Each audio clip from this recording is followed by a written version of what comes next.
ሰማያዊ ሰላም ሚዲያ በሰማያዊ ሰላም ወንጌል አገልግሎትና በሄቨንሊ ፒስ ቴዎሎጂካል ሴሚናሪ እየተዘጋጀ የሚቀርብ መንፈሳዊ ፕሮግራም ነው።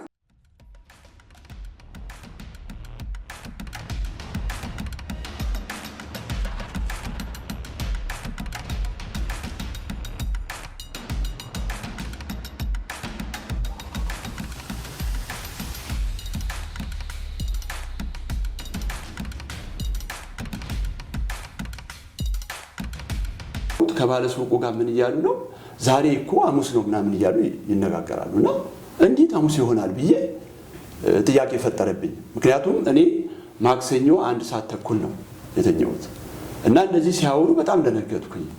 አይደለም ብዬም ተከራከርኩኝ። ከዛ ዛሬ ሐሙስ ነው አሉ። ከዛ ጥያቄ ፈጥሮብኝ እያሰላሰልኩ ወደ ቤቴ ተመለስኩና ለካ ለኔ መሰለኝ 1 ሰዓት ተኩል ተኝቼ ከዛ በኋላ 3 ሰዓት ላይ እንደነቀው ነው ለራሴ የመሰለኝ። በዛን ወቅት ለካ ማክሰኞ 1 ሰዓት ተኩል በተኛውበት ተወስጄ ሐሙስ 3 ሰዓት ላይ ነው የነቃሁት።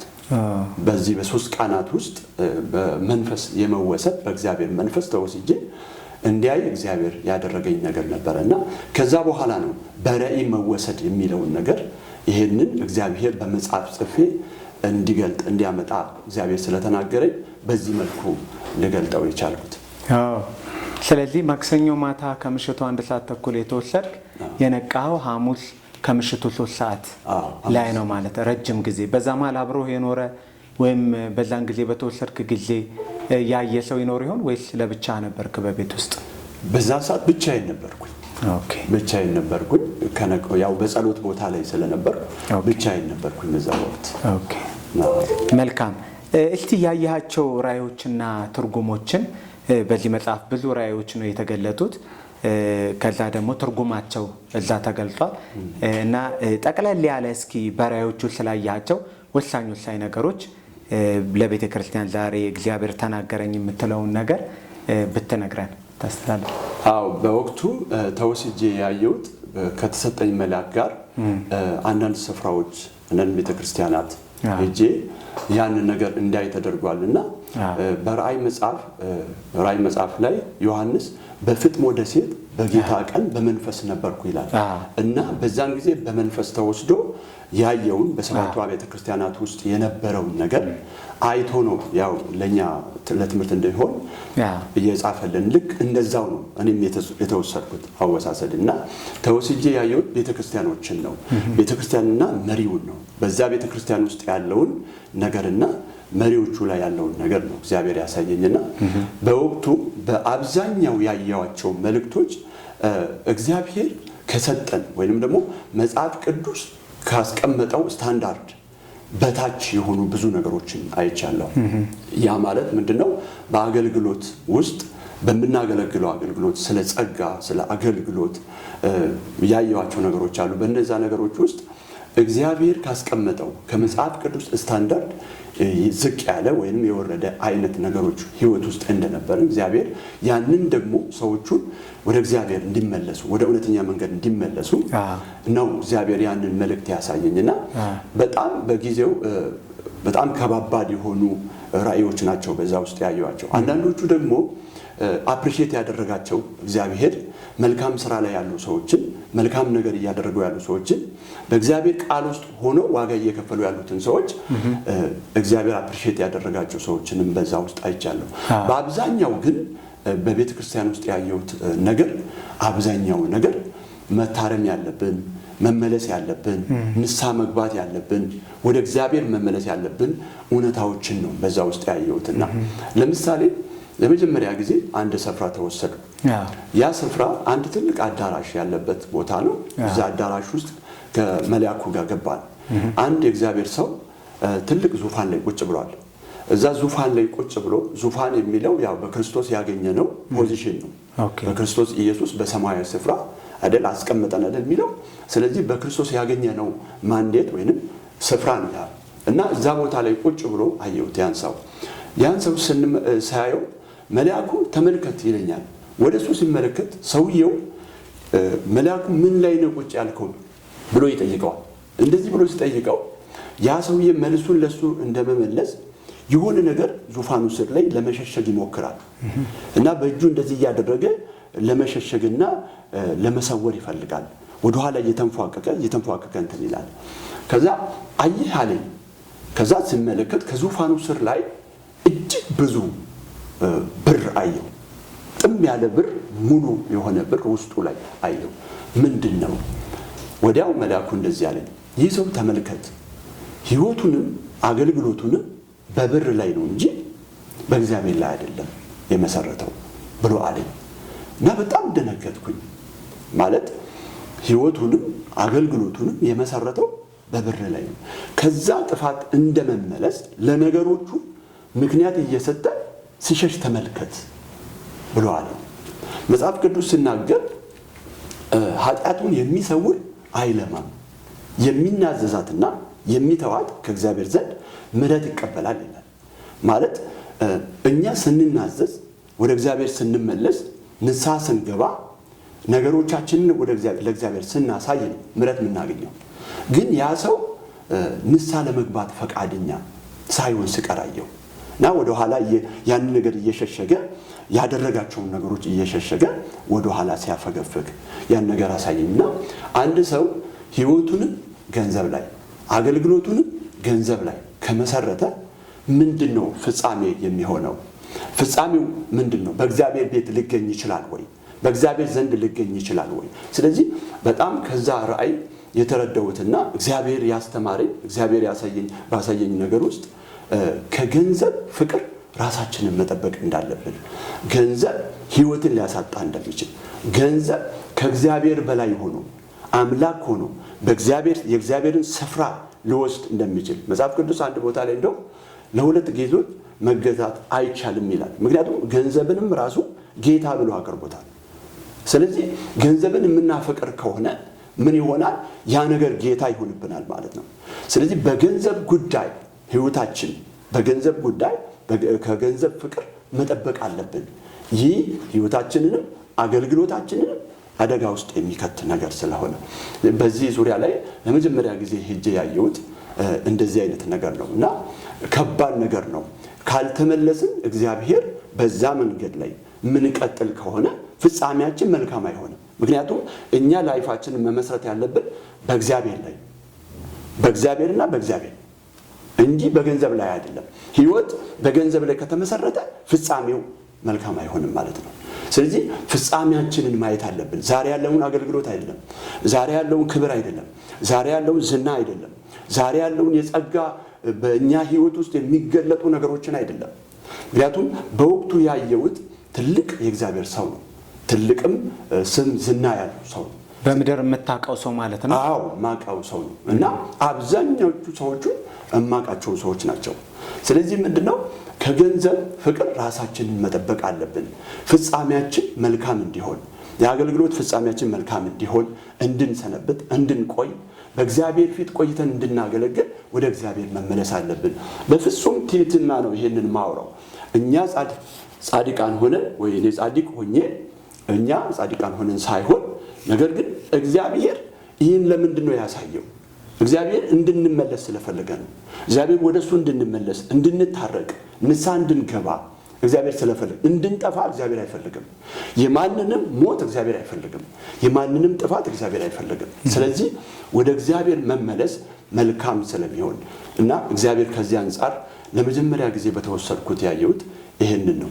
እስቲ ሌሎችስ ከዚህ ጋር ተመሳሳይ የሆኑ አሁን ላሉ አገልጋዮችና እግዚአብሔር ለሚያገለግሏት ቤተክርስቲያን እንቅፋት የሚሆኑ ነገሮች እግዚአብሔር የጠቆመህን አጠር አድርገህ እስኪ የተወሰኑትን ግለጸልን። በተረፈ ደግሞ ሰዎች ሌሎቹን ዝርዝር ነገሮች በመጽሐፋቸው ስለሚያገኙ ማለት ነው፣ በመጽሐፉ ውስጥ ስለሚያገኙ።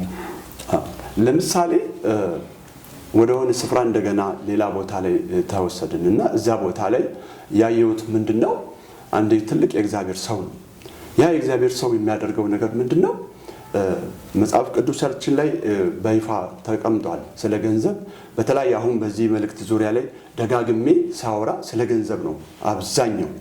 አብዛኛው በአገልግሎቱ ዙሪያ ላይ ባየዋቸው ራእዮች ዙሪያ ላይ ደግሞ ከገንዘብ ጋር በተገናኘ ነው ብዙ ሰዎች ህይወታቸውም አገልግሎታቸውም ጥያቄ ውስጥ ሲገባ ያየሁትና ከዚያ አንፃር አንድ ሌላ ቦታ ላይ ያየሁት ነገር ነበር። ያ ምንድነው? ለእግዚአብሔር ቤት የሚመጡ ገንዘቦች አሉ።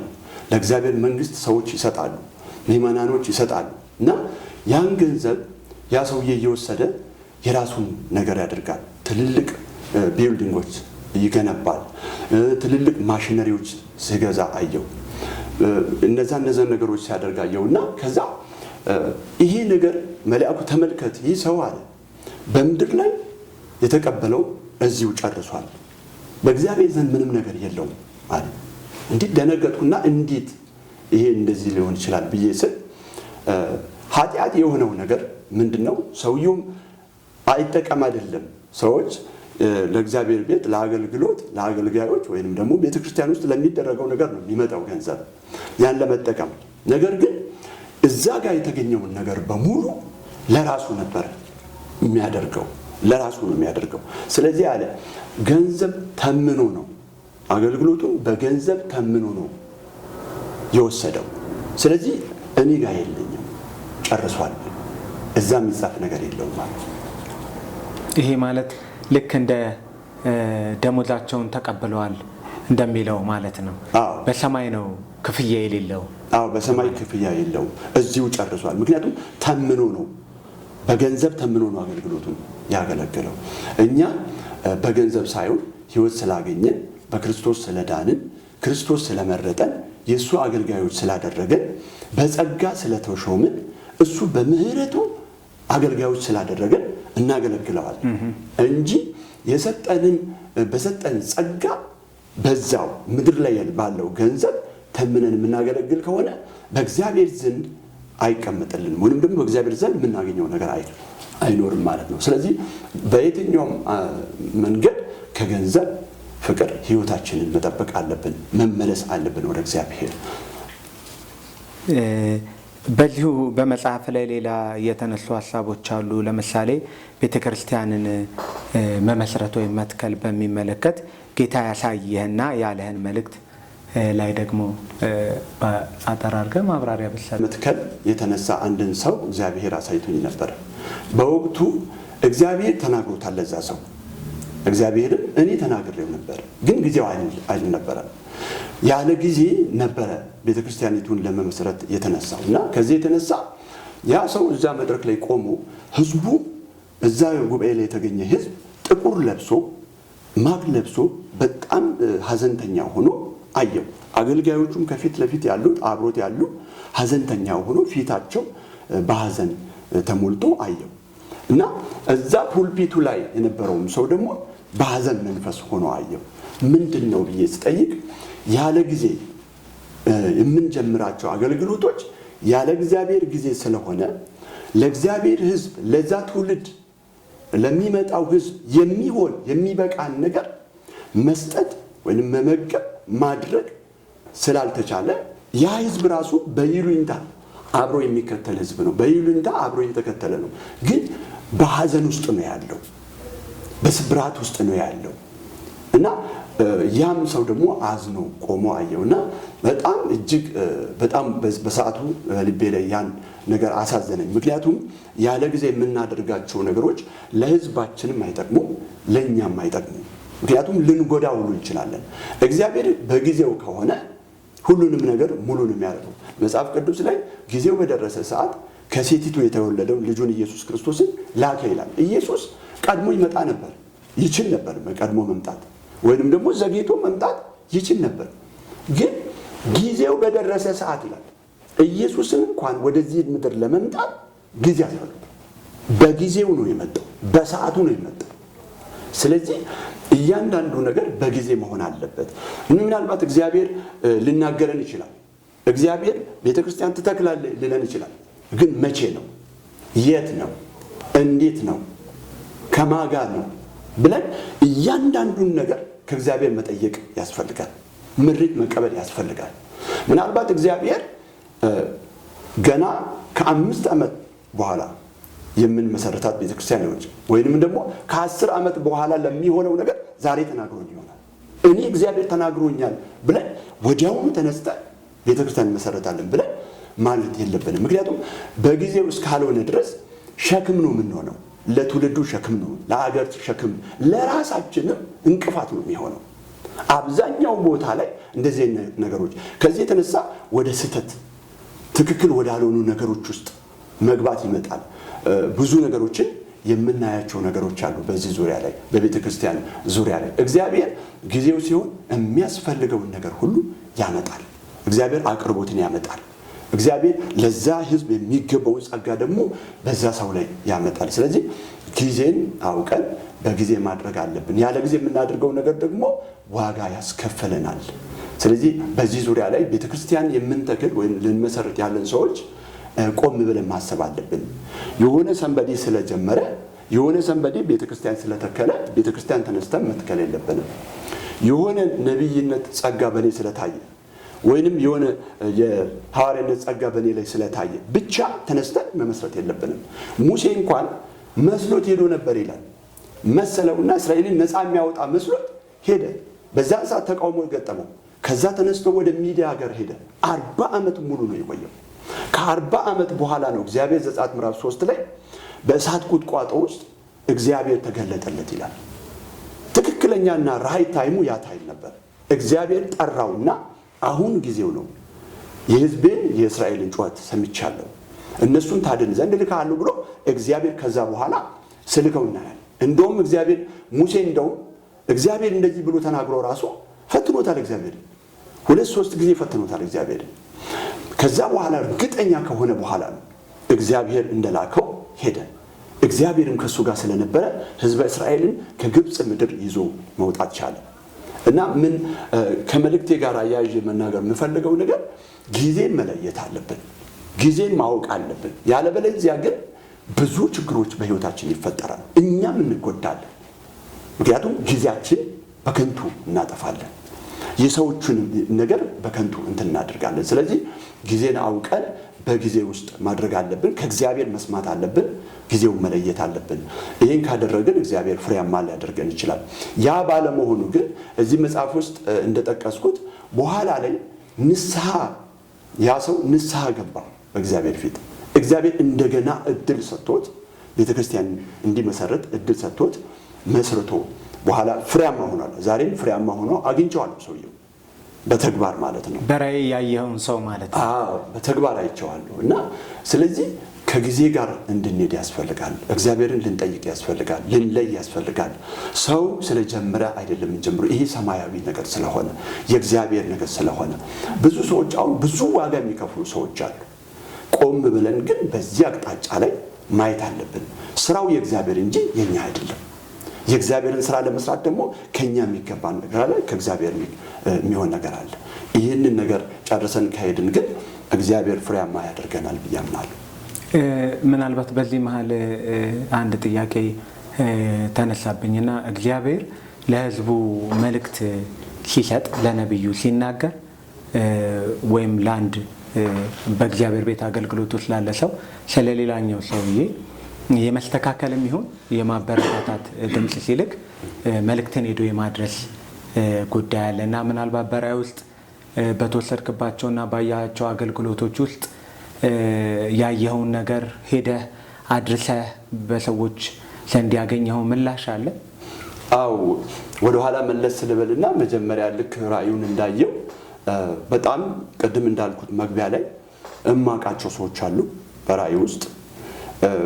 በጅምላ ደግሞ ማላቃቸው ብዙ አገልጋዮች ዶክመንት የያዙ የተጠሩ መልእክት ውስጥ ያው እዚህ መጽሐፍ ውስጥ ስላለ ማንበብ ትችላላችሁ፣ ልትደርሱት ትችላላችሁና እነዛን ሰዎች አይቻለሁና ወደ ኋላ ሲመለስ ምንድነው የመጀመሪያ ልክ እንዳየው ደስ ብሎኝ አንድ መልእክት ለማድረስ አንድ ሰው ጋር ሄጄ ነበር። አንድ እግዚአብሔር ሰው ጋር ሄጃለሁና እዛ እኔ ደስ ብሎኝ ነው እግዚአብሔር ስለተናገረ ደስ ብሎኝ ያን ነገር ለማድረስ ነው የሄድኩት። ሄጄ ቁጭ ብዬ ቢሮ ውስጥ እግዚአብሔር የተናገረኝን ነገር ነገርኩት። ልክ መልእክቱን እንዳየው ነው። ከዛ በኋላ ሄጄ አወራሁት።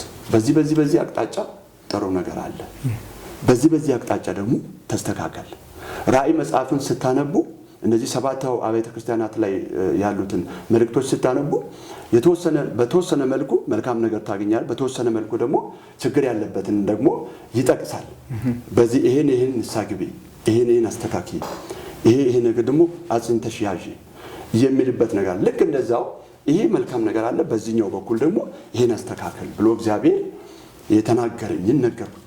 እዛ ወዲያው ያ የእግዚአብሔር ሰው ስሜታዊ ሆኖ ተነስቶ መታኝ። ሲመታኝ በጣም ደነገጥኩኝ። አንተ ማን ነህ እንደዚህ ልትለኝ አለ እና በጣም ደነገጥ ሾኮንኩኝ። ከዛ በኋላ ሶሪ ብዬ ወጣው። እግዚአብሔርን ለምንድን ነው የላከኝ ብዬ ለምን እንድመታ ነው ወይ እንድደበደብ ነው ወይ መልእክት የሰጠኸኝ እግዚአብሔር ሆይ ብዬ ስል እግዚአብሔር መንፈስ በእንደዚህ አይነት መንገድ አይደለም መልእክትህን የምትናገረው እና ከዚህም የከፋ ነገር ይጠብቃል። ከዚህም የከፋ ነገር ሊሆን ይችላል። ምክንያቱም ምን ትጠብቃለህ? ከዚያ ማለት ከወደቀ ሰው ምን ትጠብቃለህ የሚል መልእክት ነው እግዚአብሔር ነገር። ምን ትጠብቃለህ? ከዚህም የከፋ ሊሆንብህ ይችላል።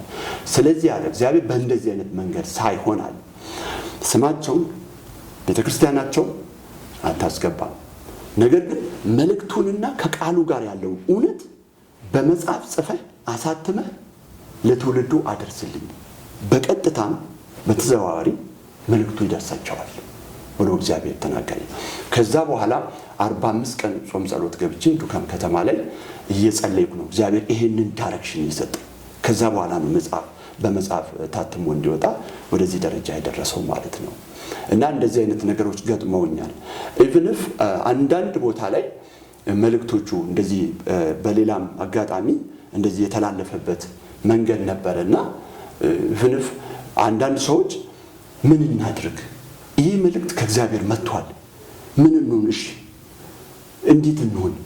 ንስሐ እንግባ፣ አገራዊ የቤተ ክርስቲያን ንስሐ ይደረግ፣ በየቸርቹ ይደረግ፣ እኛም ንስሐ እንግባ ብለው በጣም ቅን የሆኑ ትሁት የሆኑ ፈሪሃ እግዚአብሔር ያለባቸው ሰዎች ደውለው ወደዛ ሚዲያ በግልም ለኔ ደውለው ያናገሩ ሰዎች ነበሩ። ምን እናድርግ፣ እንዴት እናድርግ የሚለው ልክ በተመሳሳዩ ደግሞ ደውሎ አንተ ማን ነህ ያሉ ሰዎች አሉ። አንተ ማን ነህ እንደዚህ ልትናገር፣ እንደዚህ አይነት መልእክት ልትናገር ምንድነው? እዛ ሚዲያ ላይ ራሱ የማስፈራራት ነገር የተናገሩ ሰዎች አሉ። ሚዲያውን ራሱ ምክንያቱም ሚዲያ በህዝብ ስለሚደገፍ በህዝብ ክፍያ በገንዘብ ስለሚደገፍ የዛን ማስፈራሪያ አይነት ነገር እየተናገሩ ሰዎች አሉ። በዛ ምክንያት ሚዲያው ላይ እንዳይቆይ ሁሉ የተደረገበት መንገድ ነበር። ይሄ የጥፋት መንገድ ነው። ጌታ ፍቅር ነው። እግዚአብሔር ፍቅር ነው። ብንቀበለው ለልማት ይሆናል፣ ባንቀበለው እኛ ነን የምንጎዳው። እና በዚህ አቅጣጫ በጣም የሚገርመው በግል ራሱ ደውሎ እንትን ያሉ ሰዎች አሉ። መልእክቱን እንፈልጋለን፣ መጽሐፉን እንፈልጋለን፣ እንገዛለን ብለው የደወሉልኝ ሰዎች ነበሩ።